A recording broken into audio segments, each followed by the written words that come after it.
This video was made possible by Audible. Get a free audiobook from Audible exclusively by going to audible.com/HAI. If you're a normal person, this is a super interesting episode about a secret airline that brings secret people to secret places within the US. If you're a US government official or anyone else that could be peeved by me spreading semi-secret facts, this episode is about bricks. A brick is a building material used to construct walls, floors, or other building elements in a fast and cost-effective way. Interestingly, bricks come in different sizes depending on where you are. In the United States, they're 7 5/8 by 3 5/8 by 2 1/4 inches, while in Australia, they're 9 by 4 1/3 by 3 inches. And that is why bricks are so interesting. This video was made possible by... okay, that's normally enough to get them to leave. Now, if you're still watching, buckle your bootstraps because we're going for a ride, just not on these planes because they're part of Janet, which is based here at the Gold Coast Terminal in Las Vegas. Weirdly, about 3,000 feet from where the Hacienda Hotel from episode 3 was. Janet probably stands for Joint Air Network for Employee Transportation, but we're not really sure because it's secret. Some people also call it just another non-existent terminal. But here's what we do know. Every morning, this parking lot fills up with hundreds of cars, the planes take off, and then in the evening, the planes come back and the cars leave. We know they have 6 Boeing 737s and 5 prop planes. We also know who owns the planes. You can go right onto the FAA website, pop in the registration number of one of the planes, and it'll tell you that it's owned by the US Air Force. But the US Air Force doesn't operate these flights, and we're not 100% sure who does, at least nowadays. There used to be a defense contractor called EG&G, which played a central role in the development of nuclear weapons. They were the original operators of the Gold Coast Terminal.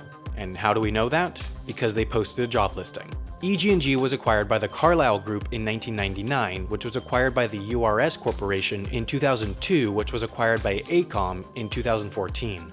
So as far as we know, AECOM currently operates the flights. But the real question is, where do they go?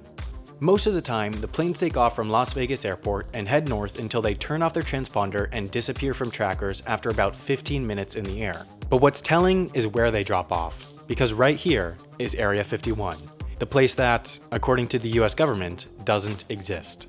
Every sign would point to these Janet flights being the Area 51 employee shuttles for personnel living in Las Vegas. The airspace around Area 51, known as Restricted Area 4808 North, is some of the most protected airspace in the world. Any unauthorized plane that enters will be quickly met by fighter jets and likely shot down, but these planes regularly go in and out with no problem.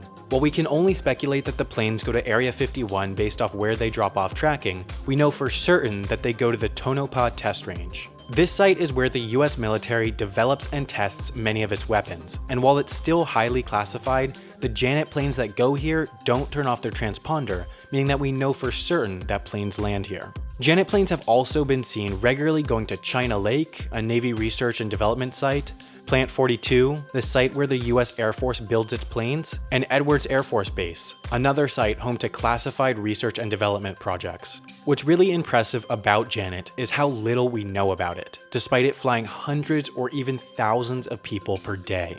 You can see these airplanes in full sight when you land at Las Vegas Airport, and yet we still can't say with 100% certainty who or where these planes fly.